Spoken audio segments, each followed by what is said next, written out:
Hello everyone, welcome to VIP reserve. आप यहाँ पे देख पा रहे हैं कि यहाँ पे आरबीआई की ऑफिशियल वेबसाइट ओपन है और आज 23 मई है और यहाँ पे देख सकते हैं आप कि आरबीआई असिस्टेंट का स्कोर कार्ड प्रीलिम्स एग्जाम का आउट हो चुका है। तो इसी पे मैं आज आप लोगों को कुछ यहाँ पे बताने वाला हूँ। तो इस वीडियो में मैं सिर्फ आपको अपना स्कोर कार्ड ही दिखाने वाला। स्कोर कार्ड दिखाने के साथ साथ मैं कुछ चीज़ें आपको बताऊंगा जिससे शायद कहीं ना कहीं आपके प्रिपरेशन में एक एनर्जी आएगी, एक हाई लेवल एनर्जी, जिससे आप आने वाले जो भी आपके एग्जाम्स होंगे उसे आप क्रैक कर पाएंगे। ठीक है।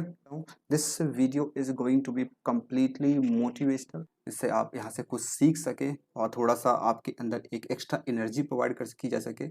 इस ये पर्पस है वीडियो बनाने का। इसे आप किसी और तरीके से मत लीजिएगा। तो मैंने अपना स्कोर कार्ड देख लिया है और मैं ले चलता हूँ सीधा आपको अपने स्कोर कार्ड पे। ठीक है। तो ये है स्कोर कार्ड और जहाँ पे आप देख सकते हैं ये मेरा नाम और जहाँ से मैंने अप्लाई किया था वो सब यहाँ पे दिया गया है। कैटेगरी में जनरल है। और मैं बता दूँ आप लोगों को यहाँ पे एग्ज़ाम का पैटर्न कैसा होता है। यहाँ पे प्रीलिम्स का ये एग्ज़ाम था जिसमें 3 सेक्शन होते हैं। इंग्लिश जिसमें 30 मार्क्स के क्वेश्चंस होते हैं। 30 क्वेश्चन 30 मार्क्स के। न्यूमेरिकल एबिलिटी यानी क्वांट 35 क्वेश्चन 35 मार्क्स के। और रीजनिंग का भी सेम ही होता है, 35 क्वेश्चन 35 मार्क्स। मेरा जो पेपर था वो 26 को था। फर्स्ट शिफ्ट में, sorry not first shift, first second third shift में था मेरा।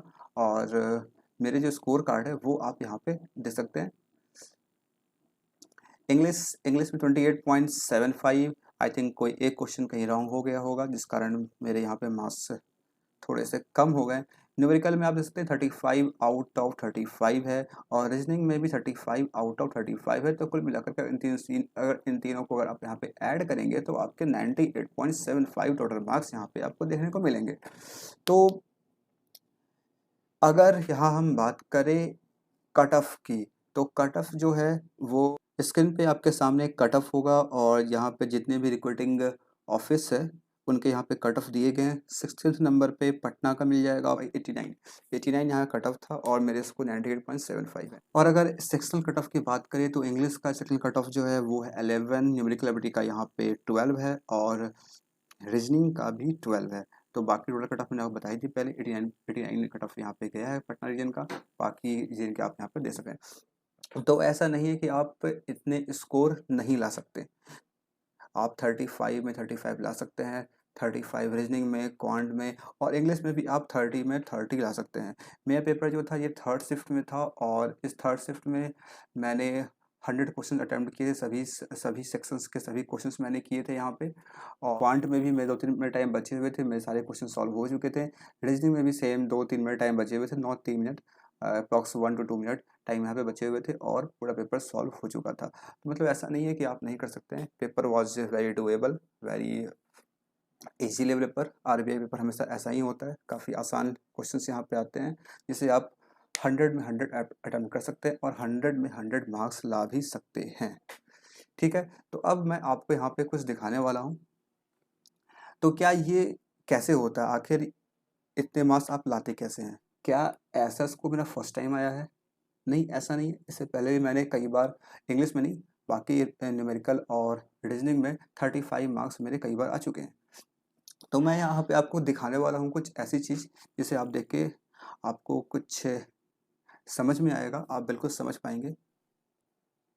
तो ये है आपके सामने 2019 में जो एग्ज़ाम हुआ था आरबीआई असिस्टेंट का पेपर, उसका ये स्क्रीनशॉट है। और ये एग्ज़ाम मेरे हिसाब से 2020 में हुआ था। एक मिनट, डेट भी यहाँ मेंशन होगा ही। यस, बिल्कुल यहाँ पे आप देख सकते हैं 16 मार्च 2020 को मैंने ये स्क्रीनशॉट लिया था। उसी के आसपास ये रिजल्ट भी आया होगा, 2-4 दिन आगे पीछे हो सकता है। तो ये आपको मैं दिखाता हूँ यहाँ पे किस तरीके से मैंने अपने इस प्रिपरेशन को किस तरीके से मैंने ट्रांसफॉर्म किया। इंग्लिश का स्कोर आप यहाँ देख सकते हैं 25.25 उस वक्त आया था मेरा। और that was my first clerical level exam. ये मेरा पहला क्लरिकल लेवल एग्जाम था। इससे पहले मैंने कोई भी क्लरिकल एग्जाम नहीं दिए थे। मैंने सारे जो भी दिए थे पीओ लेवल एग्जाम दिए थे। 25.25 स्कोर था उस वक्त मेरा और आज 28.75। ज़्यादा बदलाव नहीं है, हाँ, लेकिन ठीक है। और क्वांट में देखिए 29.50 था स्कोर और आज मेरा 35 स्कोर है। और फिर रीजनिंग में देख सकते हैं आप, रीजनिंग 28.75 था और यहाँ पे 35 मार्क्स मेरे हैं रीजनिंग में इस बार के एग्ज़ाम में। टोटल 83.50 बन के वहाँ पे स्कोर आया था और अभी 98.75 है। तो मुझे याद है कि इस एग्ज़ाम का जो 19 में जो पेपर हुआ था, 2020 में पेपर हुआ था, उसका जो कट ऑफ 95-96 के आसपास गया था। उस कट ऑफ को देखते हुए मैंने प्रिपरेशन किया और आज मेरे 98.75 स्कोर हैं। तो ये सिंपल सी बात है कि आप एक बार में ऐसा नहीं कर सकते। और ये जो ट्रांसफॉर्मेशन है स्कोर का, क्या आप लोग ये सोच रहे होंगे कि ये जो ट्रांसफॉर्मेशन है स्कोर का, ये करने में क्या इतना समय लगता है? 2020 के बाद आज ही चल रहा है 2022, नहीं, ऐसा कुछ नहीं है। तो फिर ये क्या है? तो फिर ये बस ये है कि अभी ये स्कोर कार्ड था आरबीआई असिस्टेंट का, तो मैंने बस आपको यहाँ पे कंपेयर करके दिखाया है आरबीआई असिस्टेंट के प्रीवियस एग्जाम से। और जहाँ तक मेरी बात है, तो मैंने ये स्कोर मैंने इसी साल 2020 में ही काफ़ी एग्ज़ाम मैंने दिए थे, जिसमें मैंने आरआरबी के एग्ज़ाम में 80 out of 80, 35 out of 35 in quant and reasoning both मैंने उसी ईयर अचीव किया था। तो मैंने किया क्या? सबसे पहला चीज़ है कि आपको करना क्या होता है इस टाइप के स्कोर करने के लिए, कट ऑफ को क्लियर करने के लिए। क्योंकि जब आपके माइंड में सेट है कि आपका जो स्कोर 83.50 आया और कट ऑफ आपके 95-96 के अराउंड जा रहे हैं, तो कहीं न कहीं आप कहीं भी कॉम्पिटिशन में हैं ही नहीं, क्योंकि 95 और 83 बहुत डिफरेंस है। यहाँ पे 0.25 मार्क्स से सिलेक्शन नहीं हो पाता है। तो ये तो कोई कॉम्पिटिशन है ही नहीं। तो आपको ध्यान क्या रखना है, आपका कट ऑफ 95, इसका मतलब सीधी सी बात है आपको 100 में 100 करने होंगे। आपको 100 में 100 अटेम्प्ट करने होंगे और जब अटेम्प्ट करेंगे 100 में, तभी आपके स्कोर भी 100 के आसपास आ पाएंगे और आप कट ऑफ को क्लियर कर पाएंगे। तो सबसे पहली चीज़ क्या है कि आपकी प्रिपरेशन इस तरीके से होनी चाहिए, आपकी बेसिक इस तरीके से क्लियर होनी चाहिए किसी भी सेक्शन में, क्वांट, रीजनिंग, इंग्लिश, किसी में भी, कि आप किसी भी क्वेश्चंस को किसी भी वक्त गिवन टाइम फ्रेम में आप सही कर पाएँ। आप कर कैसे रहे हैं डजंट मैटर, लेकिन आप क्वेश्चन को सही कर पाएँ। कैसा भी क्वेश्चन आपके सामने पेपर में आ जाए तो उस क्वेश्चन को आप सॉल्व कर दें। ऐसा नहीं कि अच्छा ये क्वेश्चन आ गया, ये मुझसे नहीं होगा, ये तो मैंने पढ़ा ही नहीं है, तो फिर आप कभी नहीं कर पाएँगे।